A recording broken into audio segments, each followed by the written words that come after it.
অথচ বাংলাদেশ এখন সবচেয়ে সুইটেবল একটা সিচুয়েশনে আছে। এটাকে আমরা বলি ডেমোগ্রাফিক ডিভিডেন্ড।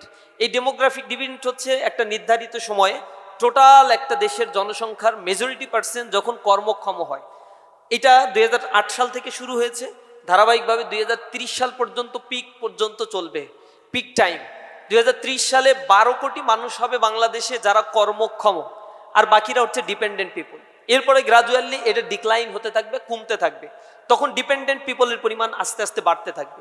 তো ডেমোগ্রাফিক ডিভিডেন্ড যখন একটা দেশে চলতে থাকে, প্রতি বছর ওয়ার্কফোর্সের সাথে প্লাস কিছু অ্যাড হয়, বেকারত্বের পরিমাণ বা কর্মক্ষেত্রে প্রবেশের পরিমাণ, ফ্রেশার্সদের পরিমাণ ডে বাই ডে প্রতি বছরই ইনক্রিজ হতে থাকে, এটা প্রপোর্শনেট রেটে যায় না। অর্থাৎ গত বছর যদি বাংলাদেশের লেবার ফোর্স হিসেবে 10 লাখ বা 20 লাখ জয়েন করে, এই বছর হচ্ছে 20 লাখের সাথে আরও 2 লাখ বা 3 লাখ অ্যাড হবে, কারণ এগুলো হচ্ছে গ্রাজুয়ালি ইনক্রিজ হচ্ছে ডেমোগ্রাফিক ডিভিডেন্ড। আর এই ডেমোগ্রাফিক ডিভিডেন্ড সুবিধার সাথে সাথে একটা দেশের জনসংখ্যাকে যদি জনসম্পদে রূপান্তর করা না যায়, তখন একটা বড় প্রবলেম হয়। আর একটা বড় প্রবলেম আমাদের জন্য ধেয়ে আসছে, যেটা হচ্ছে লেবার ইকোনমি থেকে ক্যাপিটাল ইকোনমিতে কনভার্ট হয়ে যাওয়া। অর্থাৎ তথ্য প্রযুক্তির ব্যবহার, মেশিনারির ব্যবহার, শিল্প বিপ্লব, এর ফলশ্রুতিতে উৎপাদন বেশি হয় কিন্তু শ্রমিক লাগে কম, দক্ষ শ্রমিক এখানে এঙ্গেজ হয়, অধিকাংশ মানুষ তখন বেকার হয়ে যায়। আর পুঁজিপত্তিতার কারণে কিছু মানুষের কাছে সম্পদের পাহাড় জমে যায়, আর অধিকাংশ মানুষ হচ্ছে দারিদ্র সীমার নিচে বসবাস করে। এ কারণে একটা সরকারের সাস্টেইনেবল একটা পরিকল্পনা করার প্রয়োজন হয়, কর্মসংস্থান সৃষ্টি, কোন খাতে বেকারত্ব দূরীকরণের জন্য ট্রেনিং দেওয়া প্রয়োজন, সেই জিনিসগুলো তৈরি করার জন্য বাংলাদেশেও কিছু প্ল্যান আছে, মেগা প্ল্যান, ডেল্টা প্ল্যান যেটা বলি, কিন্তু আনফর্চুনেটলি এই প্ল্যানগুলো কোনো ওয়ার্ক করে না এখনো পর্যন্ত। 2024-26 সাল পর্যন্ত কোনো প্ল্যান এখন পর্যন্ত ভালোভাবে ফাংশন করে নাই, যার ফলে বেকারত্বের পরিমাণ গ্রাজুয়ালি বেড়েছে। আর্টসের স্টুডেন্ট, কমার্সের স্টুডেন্ট, কলা মানবিক, এগুলোতে আরও বেশি বেকারত্বের সংখ্যা। সায়েন্সে পড়ার পরে কোনো না কোনো জায়গায় চাকরি বাকরি তার কিছু না কিছু হচ্ছে, কিন্তু আর্টসের জন্য আরও দুর্ভাগ্য অপেক্ষা করছে আপনাদের জন্য। যদিও বাংলাদেশে অ্যাভেলেবেল রিসোর্স আছে, বাংলাদেশের ইকোনমি ফ্লারিশ করার সুযোগ আছে, দেশে এক্সপ্যানশনারি মানিটারি পলিসি বা ফিসকাল পলিসি নিয়েছে, এটার প্রপার ইউটিলাইজেশন অ্যান্ড ট্রান্সপারেন্সিটা এনশিওর করার মধ্য দিয়ে এদেশে বেকারত্বের সমস্যা দূর করার সুযোগ ছিল। কিন্তু সরকারের এখানে যথেষ্ট সদিচ্ছার অভাব রয়েছে, এবং দুর্নীতি বন্ধ করা সরকারের পক্ষে খুবই কঠিন, কারণ এখানে কোনো মোরাল গ্রাউন্ড আমাদের পলিটিক্যাল পার্টির নেতাদের মধ্যে আসলেই পাওয়া যায় না। যে যায় লঙ্কা সেই হয় রাবণ, যে ওই জায়গায় যাবে সেই হচ্ছে লুটে পুটে খাবে এই দেশের সম্পদগুলো। কেউ এই দেশের এই তরুণ প্রজন্মকে নিয়ে, ভবিষ্যৎটাকে নিয়ে চিন্তাও করে না। পৃথিবীর ওয়েস্টার্ন সোসাইটিগুলোতে আপনি যান, ইউরোপ আমেরিকায় যান, তাও দরকার নাই, বাংলাদেশের পার্শ্ববর্তী চায়নায় যান, আপনি পার্শ্ববর্তী ভিয়েতনাম, লাওস, এইসব জায়গাগুলোতে গিয়েও যদি দেখেন তাদের ইকোনমি কিভাবে তারা ফ্লারিশ করেছে, এবং চায়নার ইকোনমি তো বাংলাদেশের মতোই ছিল, কিভাবে তারা পৃথিবীর সুপার পাওয়ার হয়ে গেল, তারা তাদের হিউম্যান রিসোর্সকে ইউটিলাইজ করতে সক্ষম হয়েছে। এবং তাদের একাডেমিটা হচ্ছে industry affiliated. Shanghai institute of টেকনোলজিতে আমি গিয়ে দেখলাম কিছু ছাত্র আমাদের সাথে সঙ্গ দিচ্ছে চাইনিজ। আমি জিজ্ঞাসা করলাম কোন সাবজেক্টে পড়ো, সে বলতেছে সে বাংলায় পড়ে, পিওর বাংলা লিটারেচারে। সেজন্য বাংলাদেশ থেকে যারা যায় তাদের সাথে তারা কোঅপারেশন করে এবং ল্যাঙ্গুয়েজটা শেখে। তা আমি জিজ্ঞাসা করলাম কিউরিসিটি থেকে, কতজন স্টুডেন্ট তোমরা আসো? 20 জন স্টুডেন্ট আছে একটা ব্যাচে। বাংলা পড়ো কেন চায়নায় বৈশা? তখন বললো যে আমাদের এই সাবজেক্টটাই এইখানে পড়ছি কারণ বাংলাদেশে আমাদের যত ইন্ডাস্ট্রি আছে এবং সামনে যেগুলো গ্রো হবে সেই জিনিসগুলো লিড দেওয়ার জন্য আমাদের কিছু প্রয়োজন লোক, এই কারণে এই সাবজেক্টটার অনেক ডিমান্ড। তাই আমি বললাম যে ডিমান্ড যেহেতু, সেগুলো এত কম কেন, 20 জন 25 জন করে নেয় কেন? বলছে আমাদের যে কয়জনের জন্য জব সার্ভাইভ করতে পারবে বা সার্ভিস দিতে পারবে গভর্নমেন্ট, শুধু সে কয়টাই সিট আছে। আর এই বাংলায় পড়তে গেলে এখানে হায়ার কম্পিটিশন করতে হয়, সিএসসি, ত্রিপলি, কেমিস্ট্রি, বায়োলজির চাইতেও বেশি কম্পিটিশন এই বাংলায় ভর্তি হতে গেলে। কারণ এইখানে ভর্তি হওয়ার পরে পাস করার সাথে সাথে বাংলাদেশেই চায়নার যত বড় বড় ইন্ডাস্ট্রি, হাইটেক ইন্ডাস্ট্রিগুলো তারা তৈরি করে রাখছে, এবং বাংলাদেশে আগামী দিনে তারা যে ধরনের প্রকল্প নিয়ে কাজ করছে তাদের ওই জিনিসগুলো শিখিয়ে বাংলাদেশে এমপ্লয়মেন্ট ক্রিয়েট করার জন্যই মূলত তাদেরকে শেখানো হয়। আমি বললাম কি কি সাবজেক্ট বাংলায় পড়ায়? বাংলা লিটারেচারের মধ্যে আমাদের কিন্তু রবি ঠাকুর, শরৎচন্দ্র চট্টোপাধ্যায়, বঙ্কিমচন্দ্র চট্টোপাধ্যায়, জসিমউদ্দিন, এগুলো পড়ায় না। বাংলা ভাষাটা শিখায় কমিউনিকেশনের জন্য, আর সব টেকনোলজিক্যাল নলেজ শিখায়।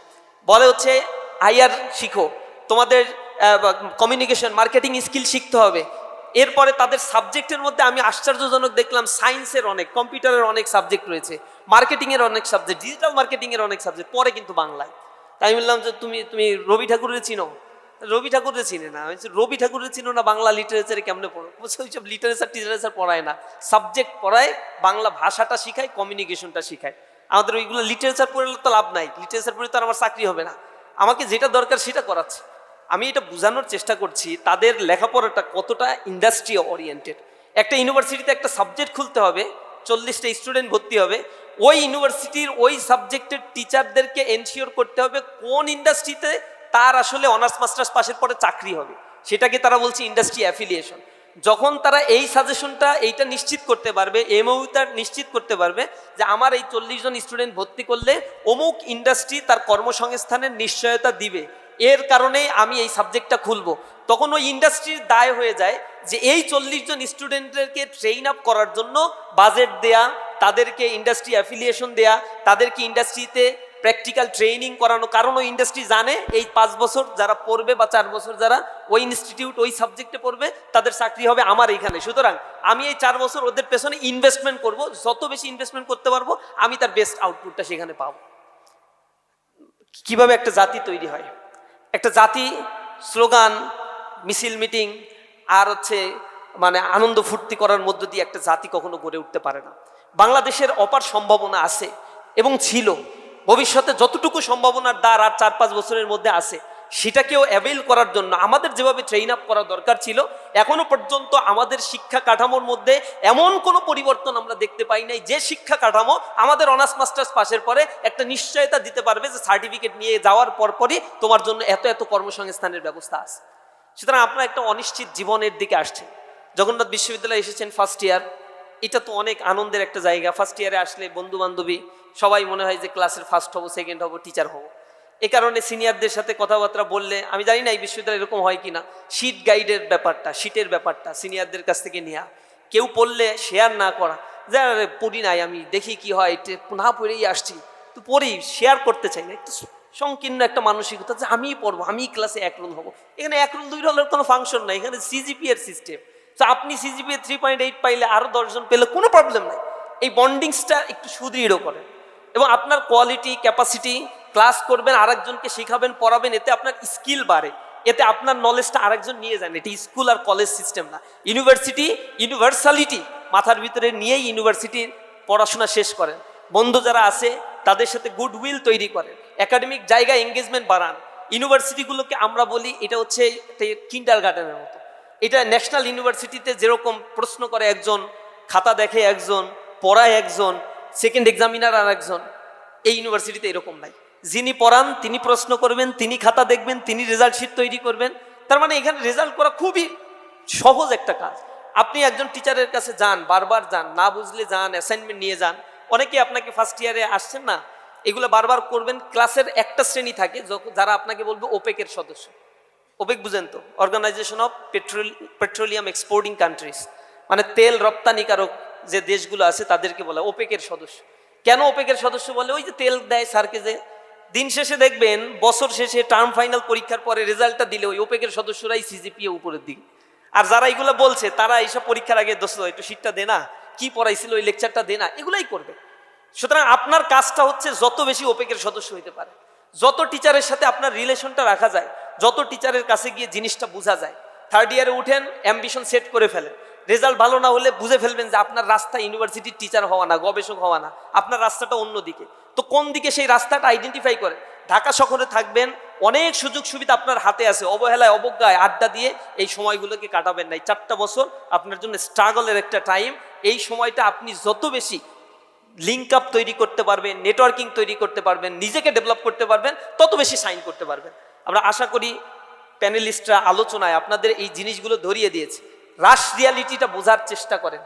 এই জগন্নাথ বিশ্ববিদ্যালয়ের আমার স্টুডেন্ট অনেকেই আছে এই জগন্নাথ বিশ্ববিদ্যালয়ে পড়া পাস টাস করে বের হয়ে গেছে, চাকরি কপালে জুটতেছে না। কেন জুটছে না? কারণ এই লেখাপড়া, এই কাগজ, এই সার্টিফিকেট তাকে কিছুই দিতে পারছে না। এখন ওইখানে গিয়ে আবার তার সাধারণ জ্ঞান পড়তে হচ্ছে, ম্যাথমেটিক্স পড়তে হচ্ছে, হায়ার ম্যাথ পড়তে হচ্ছে, বিসিএসের জন্য সায়েন্স পড়তে হচ্ছে। এগুলো যখন আবার তার পড়তে হয়, তাহলে আমার এই লেখাপড়া 4 বছর করে লাভটা হইল কি? কেন আমাকে করানো হচ্ছে? এই কোশ্চেনের উত্তর আসলে কারো কাছে জানা নাই, কেউই এখনো দেয় না। কেন এই শিক্ষা কাঠামো, কেনই বা এই শিক্ষা কাঠামোকে আমাকে পড়ানো হচ্ছে? ইউজিসিও তার উত্তর দিতে পারে না। কোনো একটা অদৃশ্য হস্ত এখানে কার্যক্রম পরিচালনা করছে, যার কারণে আমার দেশের এই রেডিক্যাল পরিবর্তনটা হচ্ছে না যেটা হতে হবে। অনেক সম্ভাবনা আমার এই দেশের মধ্যে আছে। ইন হাউস এই দেশের মধ্যে যে পরিমাণে চুনাপাথর আছে, আকরিক লোহা আছে, কয়লা আছে, এদেশের যে হিউম্যান রিসোর্স আছে, সেগুলো যদি প্রপার ট্রেন আপ করা যেত, বাংলাদেশ প্রতি বছর $44 বিলিয়ন রেমিটেন্স থেকে আয় করে। বাংলাদেশ চলেই রেমিটেন্সের উপরে, দ্বিতীয় আর কোনো খাত রেমিটেন্সের প্যারালালই নাই। আপনারা বলবেন আরএমজি খাত, না, আরএমজি খাতের $22 বিলিয়ন বা $23 বিলিয়ন যদি আয় হয়, তাহলে $18 বিলিয়ন আবার বিদেশে আপনার পাঠায় দিতে হয় মেশিনারি কেনার জন্য, এরপরে আপনার সুতা কেনার জন্য, আপনার র মেটেরিয়ালস কেনার জন্য। আপনার হাতে থাকে $2 থেকে $3 বিলিয়ন, বেশি থাকে না এখানে। কিন্তু রেমিটেন্সের টোটাল আয়টাই হচ্ছে এই দেশের ইকোনমির টোটাল ভিত্তি। কিন্তু আনফর্চুনেটলি সরকারি চ্যানেলে মাত্র $22 বিলিয়ন বা $23 বিলিয়ন রেমিটেন্স আসে আমাদের, আর বাকিটা হচ্ছে হুন্ডি বাট্টার মাধ্যমে আসে। গভর্নমেন্ট যেটার ফ্যাসিলিটিস পায় না, দেশের অর্থনীতি যার ফ্যাসিলিটিসটা পায়।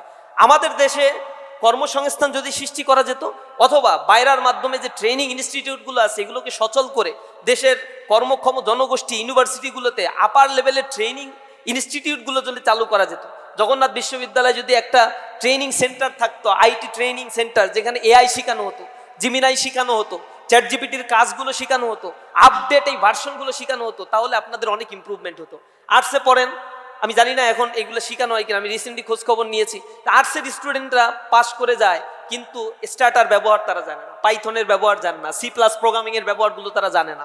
তো এই প্রোগ্রামিংয়ের ব্যবহার এই যুগে না জানলে আপনি হায়ার স্টাডি করতে যাবেন, মাস্টার্স করতে কোথাও যাবেন, দেখবেন আপনি অতল সমুদ্রের মধ্যে পড়ে গেছে যে কি শিখাইছে আমাদের। এখনো শুনি এসপিএসএস দিয়ে কাজগুলো করানো হয়, অথচ এর চাইতে অনেক আপডেট ভার্সনগুলো চলে আসছে। ইউনিভার্সিটিতে আসছেন, মাথার ভিতরে রাখবেন কিছু শিখে এইখান থেকে যাব, কিছু নিয়ে এইখান থেকে যাব। পরিবার আপনার জন্য ইনভেস্ট করছে, রাষ্ট্র আপনার দিকে তাকিয়ে আছে। এই ইউনিভার্সিটি পড়তে গেলে কয় টাকা খরচ হয়? আমরা ইউনিভার্সিটিতে পড়ছি, পার মান্থ 26 টাকা করে খরচ হয়েছে আমাদের, আর 6 মাস পর পর সেমিস্টারে হয়তো আমাদের অল্প কিছু টাকা দিতে হয়েছে, 5,000-7,000 টাকা, সব মিলে 30,000 টাকা দিয়ে আমাদের অনার্স শেষ। অথচ এক একজন টিচারের বেতন দেখছি আমরা কি পরিমাণে। ইনফ্রাস্ট্রাকচারাল ডেভেলপমেন্টের জন্য যে বাজেটগুলো দেওয়া হয়, টোটালি গভর্নমেন্টের ফান্ড থেকে এটা দেওয়া হয়, আর গভর্নমেন্ট জনগণের ট্যাক্সের টাকা থেকে এগুলো সংগ্রহ করে থাকে। সুতরাং আপনার লায়াবিলিটি আছে, রেসপন্সিবিলিটি আছে এই রাষ্ট্রের জন্য, এই সমাজের জন্য। মানুষকে ছোট করে দেখবেন না, রিক্সাওয়ালার মর্যাদা দিবেন, সমাজের সকল মানুষের মর্যাদাটা যেন আমার কাছে থাকে। আমি নিজেকে গড়ে তুলব, আমরা শুধু নিজের জন্য না, আমার পরিবারের জন্য, আমার সমাজের জন্য, আমার রাষ্ট্রের জন্য। এই আহ্বান আপনাদের কাছে আমি রাখতে চাই। দ্বিতীয়, আপনাদেরকে সবার কাছে এতটুকু অনুরোধ জানাই, ফার্স্ট ইয়ারে আপনারা এসেছেন, ইসলামী ছাত্র শিবির আপনাদেরকে বরণ করে নিয়েছে। ইউনিভার্সিটিটা আপনাদের জন্য অনেক চমৎকার একটা জায়গা, অনেক স্লোগানে মুখরিত হবে, কান চালাফালা হবে, অনেক কিছু দেখবেন, অনেক মারামারি কাটাকাটি, অনেক ভালো পজিটিভ কাজ। এর মধ্য থেকে আপনাকে অবশ্যই বাছাই করতে হবে কোনটা আপনার লাইফের জন্য সুইটেবল, কোন জিনিসটা আপনার জীবনকে গড়ে তুলবে। সেই জায়গাটা বাছাই করে নিজের জীবন সঙ্গী আপনারা খুঁজে নেবেন, বন্ধু জায়গাটায় সেভাবে আপনারা খুঁজে নেবেন। যদি এই জায়গায় আপনারা মিস্টেক করেন, ভুল করেন, আজীবন পস্তাতে হবে। ইউনিভার্সিটি লেভেলগুলোতে এসে মাদকাসক্ত হয়ে যাচ্ছে ইউনিভার্সিটির ছেলেমেয়েরা। মাদকাসক্ত হওয়ার তো খারাপ জিনিস, ভালো জিনিস না। এতে ক্যান্সারে আক্রান্ত হচ্ছে, ফুসফুসের রোগ হচ্ছে, অ্যারোগেন্ট হয়ে যাচ্ছে, ক্রেজি হয়ে যাচ্ছে, হিতাহিত নলেজ হারিয়ে ফেলছে।